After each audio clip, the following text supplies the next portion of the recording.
LSD ist wie Interstellar.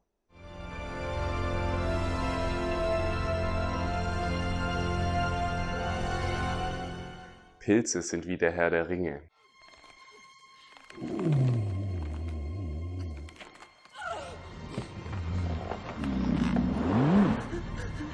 Und DMT ist wie Rick and Morty.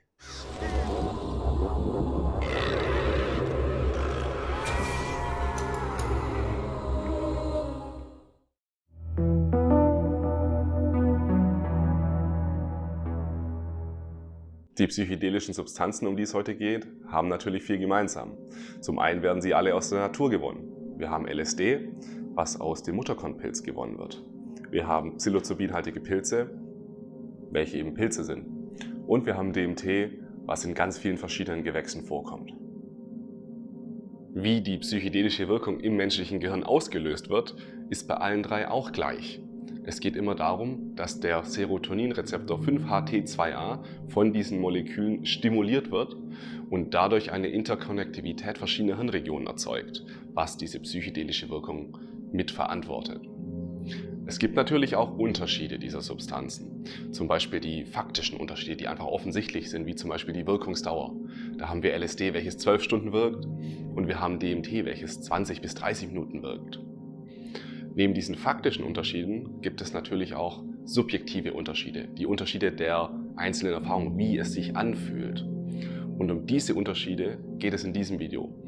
Ich möchte mit meinem Erfahrungsschatz mit diesen Substanzen versuchen, abstrakt zu beschreiben, wie unterschiedlich sich die Substanzen anfühlen. Es muss aber gesagt sein, dass mir das Vokabular fehlen wird, um es wirklich 100% nachvollziehbar zu beschreiben.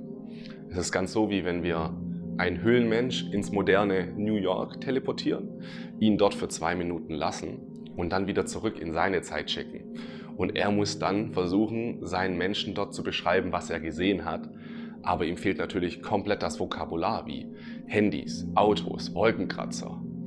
Und so ähnlich verhält es sich bei psychedelischen Erfahrungen auch. Aber lasst es mich versuchen. Ich wünsche euch viel Spaß.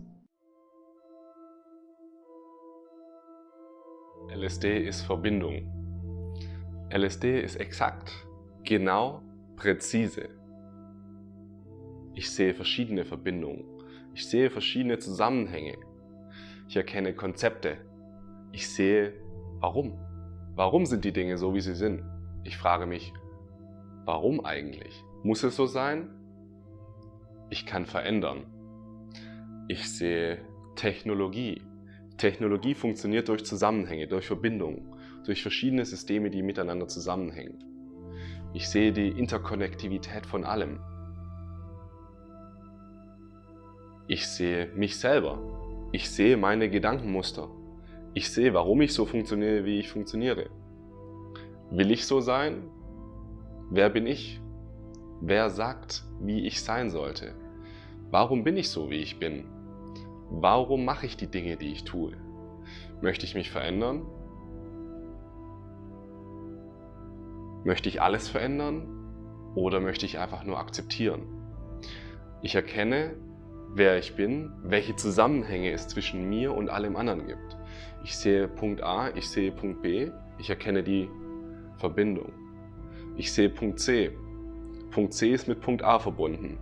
Ich erkenne, Punkt C ist aber dadurch auch mit Punkt B verbunden.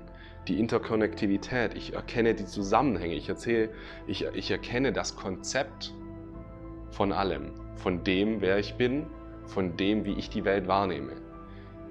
Ungefiltert.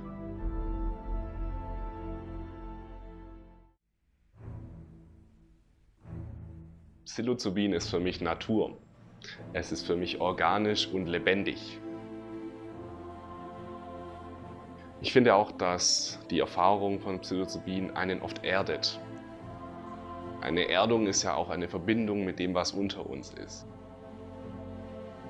Es geht um die Verbindung, nicht die logische Verbindung, nicht die exakte Verbindung, sondern die runde, lebendige, natürliche Verbindung mit der menschlichen Erfahrung und der Natur und allem, was außerhalb von dem Menschlichen liegt, was sich auf unserer Erde befindet.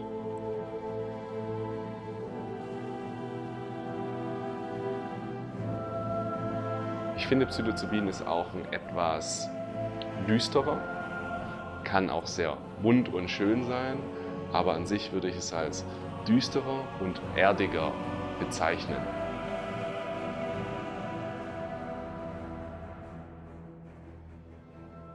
Psilocybin ist außerdem viel emotionaler und gefühlvoller, viel menschlicher. Es geht nicht so genau darum, dass wir wissen wollen, warum wir so sind, wie wir sind. Es geht eher darum, dass wir so sind, wie wir sind. Dass wir der sind, der wir wirklich sind. Dass wir der sind, der wir in diesem Universum, auf dieser Erde, der wir sein sollten. Und das lässt uns die Verbindung spüren. Das lässt uns viel verbundener spüren. Es geht um die Art von Verbindung, die wir spüren, wenn wir einen Menschen wirklich lieben. Wenn wir uns mit einem Menschen verbunden fühlen, obwohl er tausende Kilometer weit weg ist. Diese Art von Verbindung können wir nicht nur für diese Menschen spüren, sondern für alles und jeden auf dieser Welt. Und darum geht es bei Psilocybin.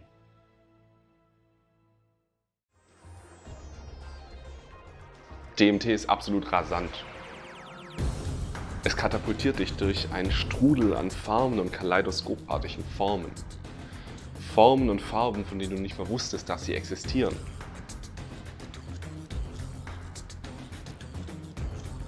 Es wirkt alles traumartig. Es ist nicht so, dass die Dinge, die wir hier in unserer Realität sehen, dass das verändert wird, dass wir einfach unsere Realität anders wahrnehmen. Es ist eher so, dass wir sehen, dass über unsere Realität noch eine Realität ist. Eine allumfassende Realität. Da entsteht auch oft dann das Gefühl von Göttlichkeit oder von Mütterlichkeit, von Geborgenheit. Und ich denke, DMT ist genau dafür da, dass wir das sehen können. Es geht um Sehen. Es geht nicht um Verstehen. Es geht nicht um Logik. Es geht nicht um Natur. Es geht um Sehen. Ja, dieses Video hatte jetzt nichts mit wissenschaftlichen Fakten zu tun. Es ging mir primär darum, dass ich selbst mal verstehe, wie ich die Erfahrung mit diesen Molekülen für mich begreifen könnte. Es ging mir darum, wie kann ich sie charakterisieren? Wie kann ich Erfahrungen beschreiben, ohne genau zu beschreiben, was passiert ist? Es geht mir eher um die Essenz der Erfahrung. Was ist das Lebenselixier der Erfahrung? Wie könnte man die beschreiben? Es würde mich auch sehr interessieren, was ihr denn da für eine Meinung habt. Da würde mir schon reichen, ein Kommentar mit ein paar Adjektiven, wie ihr bestimmte Substanzen empfindet. Das finde ich wirklich sehr spannend. Es wäre richtig cool, wenn wir irgendwie genau zusammenfassen könnten, was ist die Essenz von LSD? Was ist die Essenz von Pilzen? Was ist die Essenz einer DMT-Erfahrung? Das wäre wirklich cool. Ich bin gespannt, was wir da auf die Beine stellen könnten. Praktisch eine Beschreibung, eine Charakterbeschreibung dieser Moleküle. Wenn dir das Video gefallen hat, dann lass mir gerne einen Daumen nach oben da und vergiss nicht das Kommentar, wenn du damit schon Erfahrung gemacht hast. Und ich sehe dich dann im nächsten Video. Bis dahin, ciao!